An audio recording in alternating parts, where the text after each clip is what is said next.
A paz do Senhor Jesus a todos vocês que estão me acompanhando aqui em mais um vídeo no canal Tiago Libe EBD. Nesta oportunidade nós vamos falar a respeito da lição de número 4, o Ministério Avivado de Jesus. Convido você, caso ainda não tenha curtido, deixe o seu like no vídeo, se inscreva no canal e também ative o sininho das notificações, assim toda vez que eu colocar um vídeo aqui, você será notificado. Bom, um vídeo bem resumido, procurar falar aqui menos possível e trazer algo que possa somar a sua aula, somar a esse assunto e esclarecimento a você a respeito disso. Claro que cada um tem a sua, o seu ponto de vista, mas vamos aqui então, da melhor maneira possível, tentar passar algo da parte de Deus aqui. O Ministério Avivado de Jesus, a revista tem a proposta de falar aqui, no capítulo 1, a respeito da participação desse avivamento no ministério de Jesus, no seu nascimento, no batismo e na tentação. No nascimento, nós vemos a mãe de Jesus, Maria, uma jovem que ainda não conhecia varão, assim como diz a Bíblia, e agora ela se encontra grávida. E eu acho assim interessante, eu anotei aqui alguns pontos para a gente falar a respeito disso. Onde que está o avivamento? Vejam, há uma grande expectativa dos judeus com relação ao Messias. Mas agora como veio o Messias? E aí está lá uma jovem, estava prometida ao casamento para um jovem também, mas agora o anjo, e respondendo o anjo, disse-lhe: descerá sobre ti o Espírito Santo, e a virtude do Altíssimo te cobrirá, e com a sua sombra, por isso também o santo, que de ti há de nascer, será chamado Filho de Deus. Lucas capítulo 1, 35.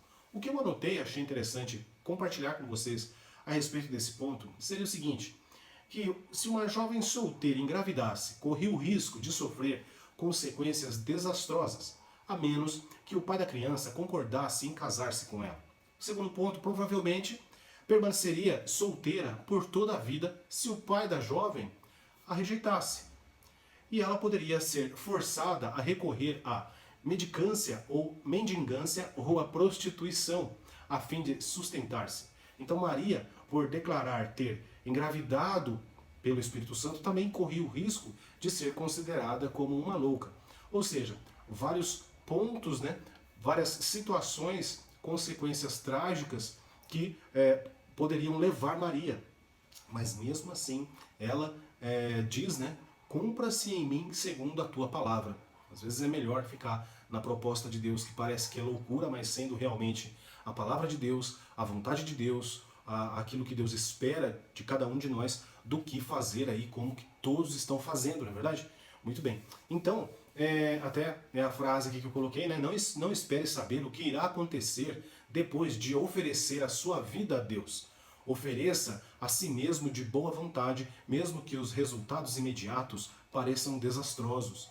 Então, estar na presença de Deus, estar à mercê realmente da vontade de Deus e buscando a vontade de Deus, parece que muitas vezes, em muitas situações, porque aqui, na situação de Maria, nessa questão de o Espírito Santo agora vir até ela, o anjo veio. É claro que em outro evangelho nós vamos ver também o anjo aparecendo a José, recomendando a ele que não a deixasse, mas mesmo assim, a posição de Maria em cumprir a vontade de Deus é o que nós estamos observando aqui e, logicamente, a respeito desse avivamento, esse ministério avivado, o nosso tema para a aula de hoje, mais uma vez, é o ministério avivado de Jesus. Então, aquilo que o Espírito Santo fez, desde o momento do seu nascimento. E depois nós vemos também, são histórias que em muito, nós estamos até um pouco que acostumados com o enredo dessa história e tal, mas sempre tem algo ali que Deus nos mostra um pouquinho mais a cada vez que a gente lê. E no batismo, a grandiosidade do que foi feito, o que se realizou, João explicava, e aí eu coloquei aqui algumas coisas anotadas também, que João explicava que o batismo de Cristo seria muito maior que o dele. É interessante essa questão, porque vejam, João Jesus ele não tinha pecado para se arrepender. E João pregava uma palavra de arrependimento e que as pessoas se batizassem e a partir dali agora mostrasse que estavam arrependidas, ou seja, dos pecados cometidos. Porém, Cristo não tinha pecado. Quando ele, de repente, Jesus foi até ele e pediu para ser batizado, João se sentiu desqualificado. queria que Jesus o batizasse. Mas por que ele pediu para ser batizado? Né? Por que ele pede? Não foi por arrependimento pelo pecado, porque Jesus nunca pecou. A frase, porque assim nos convém cumprir toda a justiça, refere-se ao cumprimento da missão confiada a ele por Deus. Jesus vê o seu batismo como uma maneira de promover o avanço da obra de Deus. Então, existem esses pontos, né, muito interessantes a respeito do batismo, a participação, né, do Espírito Santo fechando, selando essa questão onde, quando convém cumprir toda a justiça, né, a palavra de Deus, a justiça de Deus, o Espírito Santo vem como que, né, uma pomba, e existe uma voz que é bradada do céu e todos ouvem aquela voz. Então realmente nós vemos o avivamento, né, no ministério de Jesus, no seu nascimento, e agora vemos no seu batismo, né? E Jesus, aqui eu coloquei algo a mais também, Jesus foi batizado por quê? Se ele não tinha pecado. Mas aí ele fala, não, João, é para que se cumpra toda a justiça. Ok, mas aí eu anotei aqui 7 pontos, talvez para muitos sejam irrelevantes, mas para muitos também pode ser interessante esses dados, que eu coloquei assim, estava confessando o pecado em nome da nação, como Neemias, Esdras, Moisés e Daniel fizeram. Para iniciar a missão de levar a mensagem de salvação para todas as pessoas, né? 3, para identificar-se com nossa humanidade. 4, estava apoiando o que João pregava, né, que era o evangelho do arrependimento, uma mensagem de arrependimento, tá certo? 5, estava inaugurando o seu ministério público, né, que no momento que ele batiza, vem o Espírito Santo sobre ele agora, e ele também é envolto, e tudo que ele era, né, humanamente falando, o homem em Jesus, ele é capacitado pelo Espírito Santo, capacitado ainda mais pelo Espírito Santo. Então estava inaugurando seu ministério público também diante de todos, né, toda a multidão que iam ver João Batista, para nos dar exemplo. E o 7, estava se identificando com o povo penitente de Deus, não como os fariseus, críticos que apenas assistiam, mas sim realmente se compadecendo e agora dando um passo inicial do seu ministério, o qual, se não fosse por amor a nós, a mim e a você, ele não precisava ter feito, não é verdade? Mas Jesus decide, né, se doou por nós e desenvolveu o seu ministério, sim, da melhor maneira possível, e morreu por nós, pelo meu e o seu pecado. Jesus, homem perfeito, não precisava de um batismo, cuja razão era a purificação dos pecados, mas aceitou por obediente serviço ao Pai, que por sua vez demonstrou a sua aprovação, né? Quando finalizado esse momento, vem sim uma voz, né? Como vem o Espírito Santo sobre ele, como que uma pomba, e a voz bradando do céu, esse é meu filho amado, a quem me comprazo. Muito bem, então, no nascimento, no batismo e agora na tentação, né? Jesus foi tentado pelo diabo, mas nunca pecou, nunca pecou. Embora possamos nos sentir impuros depois de sermos tentados, devemos lembrar que a tentação em si não é pecado. Pecamos quando cedemos e desobedecemos a Deus, tá certo? Ser pecado não é um problema, o problema é ceder a esse pecado, desobedecendo a Deus, a sua palavra. Lembramos-nos disso, nos ajudará a desviar da tentação. Jesus não foi tentado dentro do templo ou em seu batismo, mas no deserto, né? Onde se sentia cansado, só e faminto, quando estava mais vulnerável. Olha só, né? Então é interessante pensar nisso, né? Às vezes as pessoas até julgam de maneira errada, de forma errada, dizendo, eu já estou numa situação difícil, eu já estou sofrendo por isso e aquilo, e ainda vem o inimigo me tentar. Justamente, é nesse momento que você vai ter que mostrar a sua firmeza em Deus, né?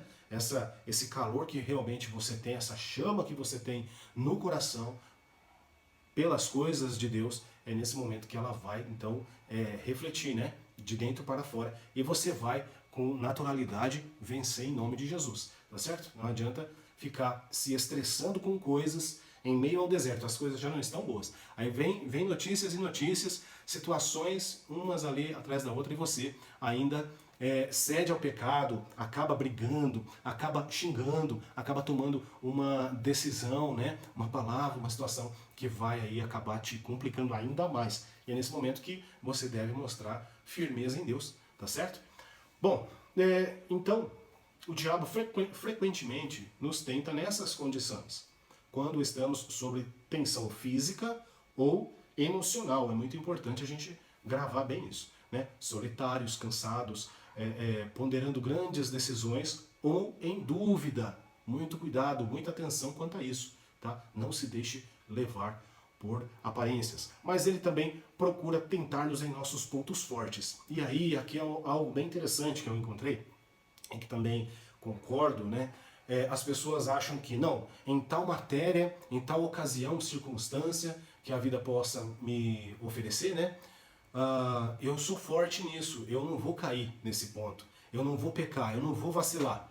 E aí a pessoa acaba achando que é por ela mesma que existe essa força, né, essa grandeza sobre tal assunto, mas o inimigo, ele não está brincando, né? Eu sempre falo que nós trabalhamos o ano todo pensando nas férias, né? Estamos aqui em janeiro, iniciando os trabalhos, mas o inimigo, ele não está pensando em férias, ele trabalha 24 horas por dia para tentar nos derrubar. Então, nós precisamos estar atentos até mesmo naqueles assuntos em que mostramos sim firmeza, que nós temos sim resolvidos em nossa vida, mas nós precisamos estar atentos a quê? Sempre pensando que o inimigo, ele é astuto e ele joga, ele dá tiro para todo lado, né? Um modo bem assim grosseiro de dizer. Então, também nos nossos pontos fortes, naqueles em que estamos mais propensos ao orgulho. Tem isso, né? É justamente isso que eu falei, propensos ao orgulho. Não, eu sou, nesse ponto aqui, eu sou indestrutível. A respeito disso, eu não vou ceder. Mas o inimigo vai lá e vai batendo, então você tem que estar muito atento com isso. E Jesus mostra, na tentação, que em todos os aspectos ali, ele foi firme, ele foi fiel, ele foi obediente, ele teve a consciência de lembrar a palavra de Deus e ficar na sua posição, a qual Deus esperava que ele ficasse. E ele manteve, e aí sim tocou o seu ministério. Então, no nascimento, no batismo e na tentação, nós vemos o ministério avivado de Jesus, né? Nós vemos a presença sempre do Espírito Santo fazendo a diferença, né? Fazendo aquilo que eu e você talvez, né, em muito, não conseguiríamos fazer. Tá certo? Então devemos guardar, fechando aqui esse ponto, devemos guardar-nos contra os ataques dos inimigos em todos os momentos, né? As tentações do inimigo tiveram como foco 3 áreas cruciais. E aqui a gente vai encerrando falando disso. A física, representada pela necessidade de comer, satisfazer o desejo da carne, né, de saciar a fome. Segundo, a emocional, representada por uma necessidade de segurança.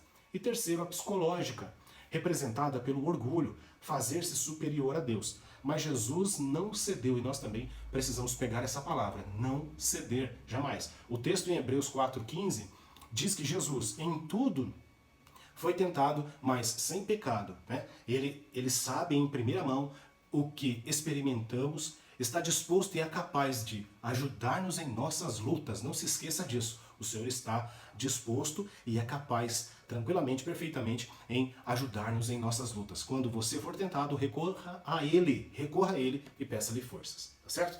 E depois, o capítulo 1 da nossa lição, vai falar também a respeito, né, agora, no ministério, né, o Espírito do Senhor é sobre mim, né, pois que me ungiu para evangelizar os pobres. Lucas 4, 18 e 19, que é justamente a leitura que ele faz de Isaías, lá nesse momento onde ele está na sinagoga em Nazaré. Então, aí eu coloquei assim pontos interligando um ao outro, o que nós podemos entender, né? Bom, o que é evangelizar os pobres, né? O que é curar os quebrantados de coração, o que seria pregar liberdade aos cativos, né? Então, evangelizar os pobres é a missão do seu ministério, tá certo? Curar os quebrantados de coração é os que têm humildade em seu coração.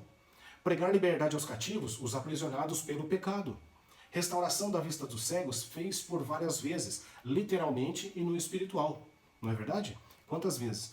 Pôr em liberdade os oprimidos, por muitas vezes os oprimidos por doenças e demônios, ele libertou e colocou em liberdade. E anunciar o ano aceitável do Senhor. Falava disso aos seus discípulos, sempre em seus discursos, coisas que estavam por vir, assim como também, como dizia, né, a palavra, a leitura, e ele sempre fez referências, né, ao ano aceitável do Senhor. Jesus citou o texto de Isaías 61, 1 e 2. Esse profeta comparou a libertação de Israel do exílio da Babilônia com o ano de jubileu, quando todas as dívidas eram canceladas, todos os escravos libertos e toda a propriedade devolvida aos primeiros donos, Levíticos 25. Mas a libertação do âmbito babilônico não trouxe o que os judeus esperavam. Eles ainda eram um povo conquistado e oprimido. Então, com certeza, Isaías se referiu a uma era messiânica futura. Jesus anunciou corajosamente: hoje se cumpriu essa escritura em vossos ouvidos. Mas o cumprimento da profecia ocorreu de um modo que o povo ainda não podia compreender. E aí quando Cristo traz essa leitura e diz que estavam se cumprindo aos vossos olhos, né, eles não entendem e geram um problema. Bom, nós vemos sempre que o ministério, a vida de Cristo, no nascimento, na tentação no nascimento, no batismo e na tentação foi realmente um ministério avivado pelo Espírito Santo, né? E isso é maravilhoso. Capítulo 2, Jesus e a oração em seu ministério, né? Aqui nós vamos ver o valor da oração e uma vida de oração. Então, Mateus e Lucas, né, aparecem a oração do Pai Nosso, em Mateus e Lucas, né?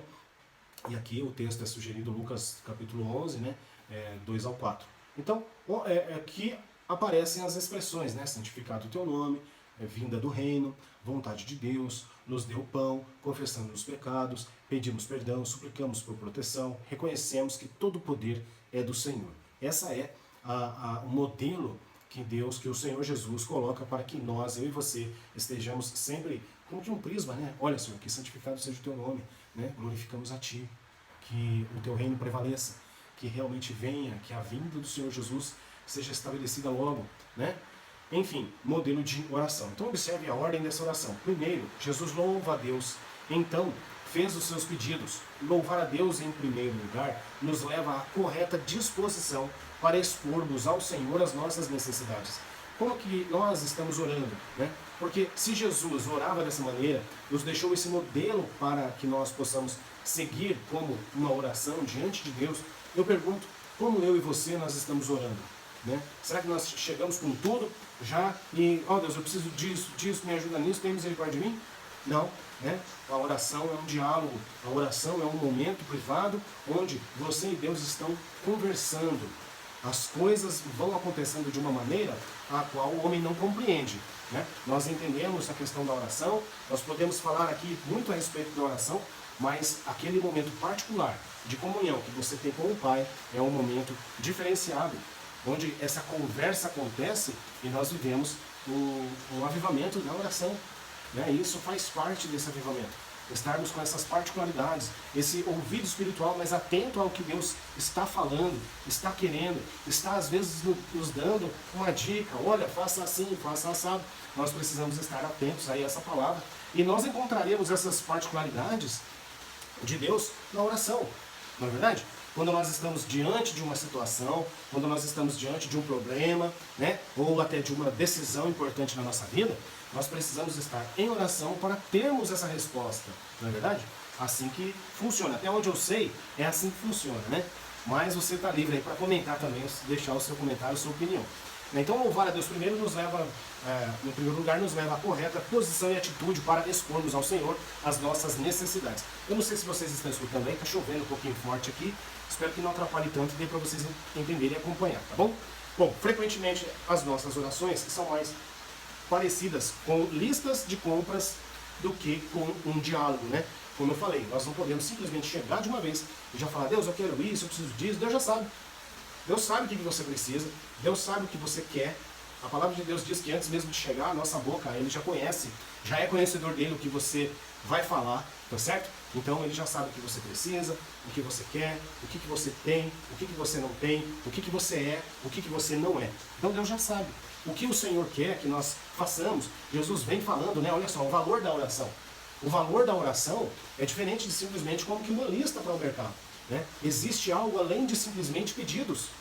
Existe algo além de simplesmente de se ajoelhar, fechar a porta do quarto. Não é só isso, né? Isso a gente está sempre ouvindo, isso a gente sabe, né? Mas sim de um relacionamento, né? O Senhor quer um relacionamento comigo e com você. E isso traz toda essa diferença. É isso que é a diferença. É por isso que Jesus, ele tinha muitos e muitos momentos com Deus, orando, sempre em diálogo, sempre na presença, sempre buscando, né? Mesmo que sendo Deus, mas buscando a face do Pai, né? Como um necessitado. Olha, Cristo, o Senhor, Jesus, o Messias, aquele que tem o poder, né? E estava nele a nossa salvação, e está nele a nossa salvação. Mesmo assim, ele sendo todo supremo, né? Mas ele nos ensina a orar, e não só nos ensina em teoria, mas sim em prática, porque para tudo ele orava, né? Esse é o próximo ponto até da revista que vai falar, né? Uma vida de oração, né? Para tudo que ele ia fazer, ele estava orando. Se ele ia atravessar o mar, ele estava orando, antes ele orou. Né? Se ele foi lá escolher os discípulos, ele também orou. Né? Em todo momento há esse destaque da palavra de Deus em falar, olha, o Senhor estava orando. Né? No Getsemane, estava orando. Por 3 vezes foi acordar os discípulos que estavam dormindo, em vez de estar orando. Às vezes nós estamos dormindo e precisamos acordar para orarmos ao Senhor. Por quê? Porque Deus quer um relacionamento comigo e com você. Não é simplesmente que você saiba quais são as qualidades, quais são os pontos todos da oração, como que funciona, como que não funciona, o que é melhor, se é estar no monte ou não estar, enfim. Mas Ele quer um relacionamento. Ele quer poder falar com você e você entender e também ouvi-lo e falar outras coisas. E é isso que o Senhor busca. Foi isso que o pecado tirou lá no Éden. Não é verdade? Lá no Éden, qual era o costume de Deus, né? Qual era a liturgia de Deus lá no Éden? Toda a viração do dia, no final do dia, o Senhor vinha para ter um relacionamento, para conversar com Adão e Eva, para falar, para ter um relacionamento. Ele sentia-se, né? O Senhor tem prazer, né? Tinha prazer de estar com o homem ali no jardim, com a sua criação, a sua criatura, e poder conversar, se relacionar. Né? E não é diferente de hoje. Né? Deus não é alguém aí carente de atenção. Deus não é esse. Mas a atenção dele é muito especial para todos nós, não é verdade? Bom, então, e ainda assim, né? Salmos eu coloquei aqui, né? Não havendo ainda, já falei esse verso, né? O Salmo 139:4. E nesses versículos, né? Enfocam 3 aspectos da oração, né? Nesses versículos. Quais versículos? Lucas 11, do 2 ao 4, né? Que fala do conteúdo, a nossa persistência e a fidelidade de Deus, tá certo? Do conteúdo que é falado, da forma que é expressa, o que é expresso, o conteúdo. A nossa persistência, nós precisamos estar sempre buscando estar na presença de Deus em oração. E depois a fidelidade de Deus é responder aquilo que você está ali querendo saber, que você precisa saber, que você precisa em Deus buscar ali, né, uma resposta. Então, a provisão de Deus é diária. O Senhor não nos dá tudo de uma vez, né? Não podemos armazenar as bênçãos, depois cortar a comunicação com Deus. Interessante esse comentário. E não ousemos ser presunçosos. Se você estiver perdendo as forças, pergunte a si mesmo: há quanto tempo tenho estado longe da fonte? Ou longe da oração, né? Como longe da oração. Então a questão toda que estamos falando trata-se de ordem espiritual, de um avivamento espiritual que Jesus estava ensinando aos seus discípulos como seria a partir dali. Tá certo? Por quê? Porque é algo que torna individual, que cada um tem que, de forma íntima, se colocar diante de Deus através da oração. Tá certo? Muito bem, então Jesus orou em diversos momentos. E aí vai falar que trata aqui do segundo ponto, que é uma vida de oração. A gente já até falou alguma coisa a respeito disso, né? Que na escolha dos discípulos, na oração de gratidão, em tantos outros momentos o Senhor orou. E acontecendo, Lucas 6, 12 e 13 diz assim: acontecendo que naqueles dias subiu ao monte a orar. Sempre encontraremos referências com essa citação, na verdade, referências bíblicas com essa citação. E passou a noite em oração a Deus. E quando já era dia, chamou a si os seus discípulos e escolheu 12 deles, a quem também deu o nome de apóstolos. Ou seja, antes da escolha dos apóstolos, dos seus discípulos, o Senhor estava orando, né? E mesmo sendo Deus na condição humana, o nosso Senhor buscava comunhão com o Pai por meio da oração. E também nos ensina que a vontade do Pai sempre é a melhor. E para o capítulo de número 3, uma vida na unção do Espírito. E aí aqui a lição ela dividiu em 2 pontos: a unção do Espírito na vida do obreiro e a unção do Espírito na vida do crente. Na vida do obreiro, a revista, né, cita até os pontos aqui, né, que exerce liderança administrativa, e colocou aqui alguns pontos do obreiro, né, que realmente há esse desenvolver desse trabalho, isso é natural.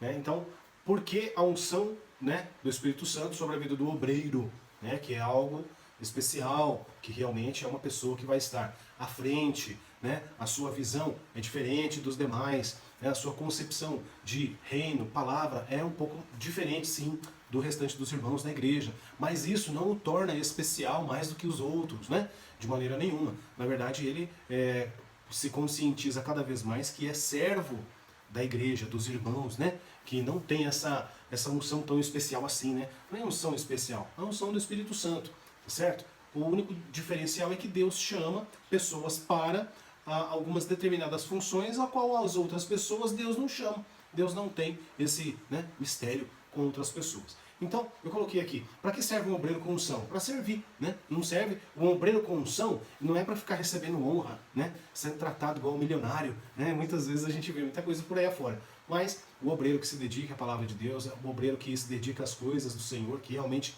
se importa com a obra, que realmente busca fazer, né, coisas para com que a igreja receba isso de uma maneira bem proveitosa e tudo concorra para a glória de Deus, né? Então, realmente, esse obreiro ele é um serviçal, né? É um servo do Senhor trabalhando, e aí a unção do Espírito Santo, né, na vida do obreiro. Então, por isso que o autor colocou. Então, é muito fácil, né, essas atividades caírem na rotina. E também alerta aqui, um alerta, justamente isso, né? É muito fácil essas atividades caírem na rotina e se tornarem meramente burocráticas, né? E faz com que o obreiro, o pastor, o presbítero, o diácono, ele faz as coisas da sua função, sim, faz bem feito, faz sim, faz até assim com uma tranquilidade, porque já de um feitio, né, natural dele fazer, mas não pode, né, cair na rotina e simplesmente fazer por fazer. Ele tem que entender que aquilo é um trabalho para Deus, né? Antes mesmo, para os homens, sim, para Deus, né? Mas o obreiro ungido sabe que quem renova suas forças é o Espírito Santo. O Espírito Santo não permite que veja a obra do Senhor com um mero, né, olhar humano, tá certo? E o Espírito Santo mostra e confirma o seu ministério, né? Então, o que é, quando que é confirmado e de que maneira, que forma que é confirmado esse ministério na vida do obreiro? Salvando almas, né? Pessoas em transformações através da mensagem ungida, de um ensino ungido pelo Espírito Santo, né? E também quando há edificação espiritual, ou seja, a igreja recebe, né, todo aquele trabalho, aquela desenvoltura daquela pessoa ungida pelo Espírito Santo, sendo sim um líder dentro da comunidade cristã, mas agora ele vê, né, e nós vemos que existe um fruto positivo e que glorifica a Deus no final de toda essa história, né? De todos os apontamentos possíveis que nós possamos tomar, de tudo aquilo que nós podemos falar de tão bonito que existe nesse ministério, mas o que vai realmente contar e vai estar lá para ser avaliado por Jesus são os frutos disso tudo, não é verdade? O que mais que eu coloquei aqui? Mas só vive isso aqueles que têm uma vida piedosa, né? Que é justamente até um ponto que a revista também coloca. Oração, jejum e uma vida de leitura da palavra, né? Até a citação e indicação do texto que fala de 1 Timóteo 4,7, mas rejeita as fábulas profanas e de velhas. E exercita-te a ti mesmo em piedade. Exercícios piedosos são o alimento espiritual diário e permanente do obreiro. Tá certo? E na vida do crente, da igreja, daqueles irmãos que formam a congregação, né? O corpo de Cristo, nós não estamos falando de simplesmente pessoas ajuntadas, não, nós estamos falando do corpo de Jesus, né? De maneira mística. Nós vemos então aqui em 1 Pedro 2,9 que diz o seguinte: mas vós sois o que? Geração eleita, o sacerdócio real, a nação santa, o povo adquirido, para que anuncieis as virtudes daquele que vos chamou das trevas para a sua maravilhosa luz. Ou seja, mas é o obreiro que faz, é o obreiro. Sim, ele encabeça muita coisa, mas não é porque você não é um obreiro que você não vai falar das coisas de Deus. Não é porque você não é um obreiro que você não vai falar da palavra de Deus às pessoas que necessitam de uma palavra de Deus. Não é porque você não é um obreiro que você não vai fazer uma oração. Né? Então, essa parte aqui, esse terceiro tópico, né, esse terceiro capítulo da lição de número 4, ela traz um pouco mais de praticidade ao que é, né, e de que maneira que é feito, e dá aqui as qualidades para os endereçados aqui, né, tanto o obreiro quanto a igreja, os irmãos, tá certo? Então todos são chamados para anunciar as boas novas, tá certo? Então, independente, eu tenho ou não tenho ministério, eu não sou obreiro, mas eu sou regente, mas eu sou líder na mocidade, você tem esse compromisso com o Senhor, do que? De transmitir a palavra dele, tá bom? Mesmo que você saiba somente o João 3,16, né? Que é o texto áureo da Bíblia. Mas então você vai falar do amor de Deus e vai trazer essa palavra, essa reflexão na vida das pessoas, dizendo que Jesus sempre tem a melhor oportunidade para todos. A melhor opção é a de Cristo, né? Então, e fala, né, com relação à influência, né? O que nós temos influenciado em nosso meio? O que nós temos influenciado em nosso meio? Coisas boas? Quais são os apontamentos das pessoas referente a nós? Afinal de contas, nós temos o Espírito Santo, nós conhecemos a palavra de Deus, nós buscamos o Senhor em oração, nós estamos atentos aqui na EBD, estudando a palavra de Deus, e qual é a referência que as pessoas têm de você, né? Exercemos influência onde quer que estejamos, ou seja, você precisa exercer essa influência. Influência do quê? Influência do reino de Deus, né? De honestidade, de uma boa conduta, tá certo? Então, há essa necessidade que é, na verdade, honestidade não, é algo que é embutido em nós, né? E as pessoas esperam isso de nós, não é verdade? Então, somente com a unção do Espírito Santo viveremos as suas promessas, né? Tá aqui. Por quê? Porque ser um influenciador espiritual é uma promessa, né? É uma promessa. Ide, portanto, ide, fazei discípulos de todas as nações, batizando-os em nome do Pai, do Filho e do Espírito Santo, ensinando-os a guardar todas as coisas que eu vos tenho mandado. Então isso é ser influenciador. E eis que estou convosco todos os dias, até a consumação dos séculos, né? E para finalizar então, falando aqui da lição de número 4, João 14, 26, que nos diz assim: mas aquele Consolador, o Espírito Santo, que o Pai enviará em meu nome, esse vos ensinará todas as coisas e vos fará lembrar de tudo quanto vos tenho dito. E muitas vezes as pessoas ficam acanhadas de poder falar algo a respeito de Jesus, falar algo que ela ouviu no domingo, quer falar, fica acanhada, fica se segurando para não falar. Não fale, deixe sim Deus te usar, abra sua boca, com certeza o Senhor vai usar a sua vida para falar com aqueles que te rodeiam, né? Não precisa você pensar que você vai ser famoso um dia para poder falar de Jesus. Não, fale a qualquer instante para quem quer que esteja do seu lado. Não perca as oportunidades que Deus tem te dado. Porque nós estamos em guerra, não é verdade? Estamos em guerra, porém, no âmbito espiritual, tá certo? Então, tudo o que nós falamos hoje aqui, nós falamos a respeito de Jesus e a pessoa do Espírito Santo, né? A importância que foi o Espírito Santo, o avivamento que existiu no nascimento, no batismo, na tentação, né? Depois em seu ministério, e depois nós passamos aqui a respeito da oração no seu ministério. É algo que nós precisamos sim ser avivados na nossa vida. Então, tudo isso soma, né? E nós precisamos entender que nós, ao final dessa lição, também somos chamados não só para a compreensão, mas sim para a exposição de tudo isso. Tá certo? Então, que Deus em Cristo Jesus te abençoe. Espero que você tenha gostado dessa reflexão da aula de hoje. E até a próxima, né? A próxima aula, lição de número 5, o avivamento na vida da igreja. E aí a gente vai estar trabalhando então os pontos da lição de número 5. Deus abençoe. Até a próxima.